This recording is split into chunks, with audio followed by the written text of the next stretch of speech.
Hi friends, எல்லாருக்கும் வணக்கம். இன்றைக்கி நம்ம ஒரு டெம்பிள் விளாக் தான் பார்க்க போகிறோம். புட்லூர் அங்காளம்மன் கோயிலுக்கு நாங்கள் எல்லாம் போகிறோம். நான், அம்மா, பாட்டி எல்லோரும். எதுக்காகனா, எனக்கும் என் ஒய்ஃப்க்கும் பேபி இல்லைன்னு சொல்லிட்டு அம்மா வேண்டுதல் வச்சுருந்தாங்க. அந்த வேண்டுதல் நிறைவேறினதுனால இப்போ ஒய்ஃபுக்கு 5வது மாதம் நடக்கிறதுனால ஃபஸ்ட்டு அங்கே தான் போய் வளகாப்பு பண்ணணும் அப்படின்னு சொல்லியிருந்தாங்க. அதனால் எல்லாம் பிளான் பண்ணி போகலான்ட்டு எல்லாம் ரெடி பண்ணிகிட்ருக்கோம். காரில் தான் போகிறோம். அதனால் என்ன பண்ணோன்னா, அங்கே சாப்பாடெல்லாம் செய்கிறதுக்கு எவ்வளோன்னு கேட்டோம். அவங்களாம் ரொம்ப ஹையாக சொன்னாங்க. ஸோ அதனால் இங்கே வீட்லேயே தயிர் சாதம், புளி சாதம், லெமன் சாதம் செய்யலான்ட்டு அம்மாவும் பாட்டியும் பிளான் பண்ணிவிட்டு அதை செய்ய ஆரம்பிச்சிட்டாங்க. ஸோ அதனால் சாப்பாட்டுக்கான ப்ரிப்பரேஷன்லாம் ஸ்டார்ட் பண்ணிட்டாங்க. பாட்டி நம்ம வீட்டுக்கு மதியானமே வந்துட்டாங்க. ஃபஸ்ட்டு எடுத்தோடனே புளி சாதம் செய்யலான்னு சொல்லிட்டு சாப்பாடெல்லாம் வடித்து ஒரு வெள்ளை துணி போட்டு அதில் கொட்டி விட்டு ஆற விட்டு அப்புறமேட்டு புளியெல்லாம் காய்ச்சி வச்சுட்டாங்க அம்மா மத்தியானமே. ஃபஸ்ட்டு அந்த புளி சாதம் செய்யலான்ட்டு புளியை போட்டு எல்லாம் மிக்ஸ் பண்ண ஆரம்பிச்சிட்டாங்க.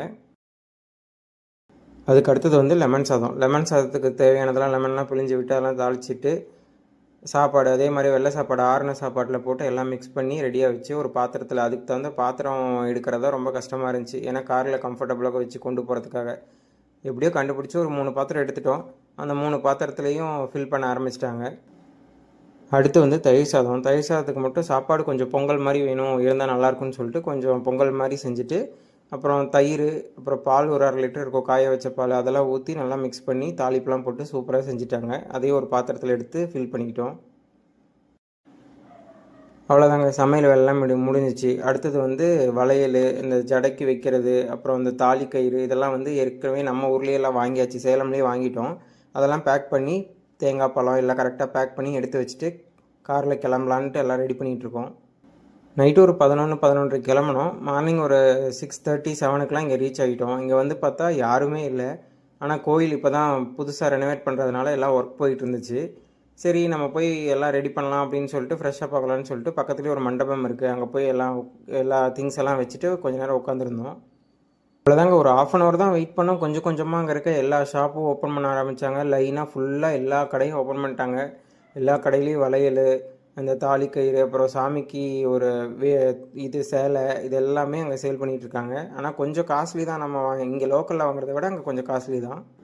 நாங்கள் வெயிட் பண்ண கொஞ்சம் கொஞ்சமாக கூட்டம் வர ஆரம்பிச்சிச்சு. சரி, ஓகே, நம்ம முன்னாடியே போயிடுவோம்னு சொல்லிவிட்டு நாங்கள் அந்த வாங்கிட்டு வந்த தேங்காய் பழம், அப்புறம் அந்த சாப்பாடு, அப்புறம் இங்கே ஊர்லேருந்தே ஸ்வீட்டுக்கு பதிலாக ஜிலேபி வாங்கிட்டு போயிருந்தோம். ஜிலேபி, அப்புறம் வளையல், சேலை, அந்த மஞ்சக்கொம்பு எல்லாமே எடுத்துகிட்டு சாமி கும்பிட்றதுக்காக உள்ளே போயிட்டோம்.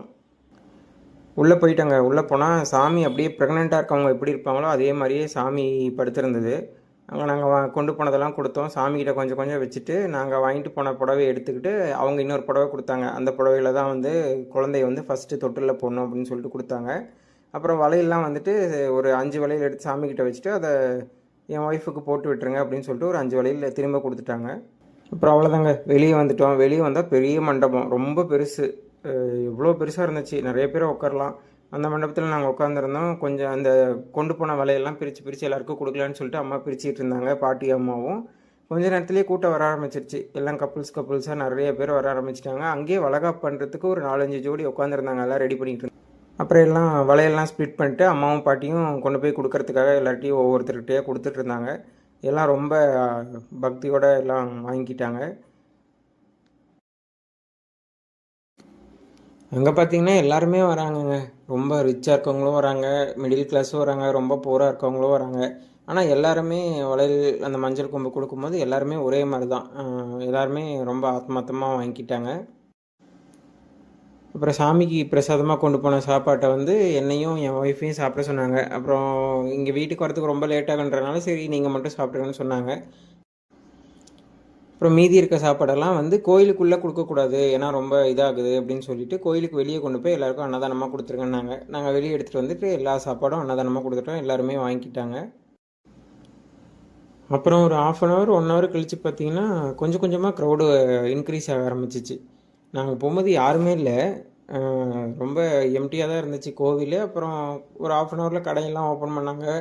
அப்புறம் ஒரு 2-3 பேர், ஒரு 4-5 கார்லாம் வந்துச்சு. அப்புறம் நாங்கள் உள்ளே போய் சாமி கும்பிட்டு வெளியே உட்காந்து இந்த வளையல்லாம் கொடுத்துட்டு கொஞ்சம் நேரம் வெயிட் பண்ணிகிட்டு இருந்தோம். ஃபுல்லாக க்ரௌடு வர ஆரம்பிச்சிருச்சு. எல்லாம் ரிலேஷனோட வேனில் எல்லாமே வர ஆரம்பித்தாங்க. அங்கேயே வளகாப்பு பண்ணுறதுக்கான ப்ரிப்பரேஷன் பண்ண ஆரம்பிச்சிட்டாங்க. ஒரு 4-5 கப்பலுக்கு அங்கேயே அன்றைக்கி வளகாப்பே பண்ணாங்க. அப்புறம் அதெல்லாம் பார்த்துட்டு இருந்தோம். அப்புறம் பாட்டி அப்படியே லைனாக போயிட்டு எல்லாரையும் அப்படியே பார்த்துட்டு என்னென்ன பண்ணுறாங்க, வளகாப்பு எப்படி பண்ணுறாங்கன்னு பார்த்துட்டு அப்படியே ஒரு ரவுண்ட் அடிச்சுட்டு பொறுமையாக வந்தாங்க. அப்புறம் நாங்களும் கொஞ்சம் வெளியே வந்துட்டு எல்லாத்துக்கும் அன்னதானம் கொடுத்துட்டு நாங்களும் சாப்பிட்டுட்டு ஒரு 1/2 hour 1 hour அங்கேயே உட்காந்துருந்துட்டு கொஞ்ச நேரம் ரெஸ்ட் எடுத்துகிட்டு அப்புறம் கிளம்பிட்டோங்க. நாங்கள் ரெஸ்ட் ரூம்லாம் போயிட்டு கிளம்பி நாங்கள் ஈவினிங் ஒரு 5:30 6க்குலாம் ஊருக்கு வந்துட்டோம். அந்த கோயில் ரொம்ப சக்தி வாய்ந்த கோயில்னு சொல்கிறாங்க. எங்கள் அம்மாவும் வேண்டுதல் வச்சதுனால நடந்துச்சுன்னு சொல்லிட்டு அம்மாவும் போய் இது ஃபஸ்ட்டு இங்கே தான் பண்ணணும் அப்படின்னு சொல்லிட்டு தான் போய் பண்ணோம். ஸோ நீங்களும் உங்களுக்கு யாருக்கா தெரிஞ்சவங்க இல்லை உங்களுக்கு ஏதாவது ப்ராப்ளம் இருந்தால் போய் பாருங்கள். கோயில் அவ்வளோக்கு ரொம்ப பெரிய அளவில் செலவெல்லாம் ஒன்றும் ஆகலை. என்ன அங்கே விற்கிற பொருளுக்கு தான் ரொம்ப எக்ஸ்பென்ஸாக இருக்குது. அது சரி, அங்கே அவங்களும் நம்மளை மாதிரி போகிறவங்கள நம்பி தானே இருக்காங்க. அதனால கொஞ்சம் விலை ஜாஸ்தியாக தான் இருக்கும். முடிஞ்சால் அங்கே போய் வாங்கிக்கோங்க, இல்லைனா நம்ம ஊர்லேயே வாங்கிட்டு போங்க. தேங்க்யூ, பாய்.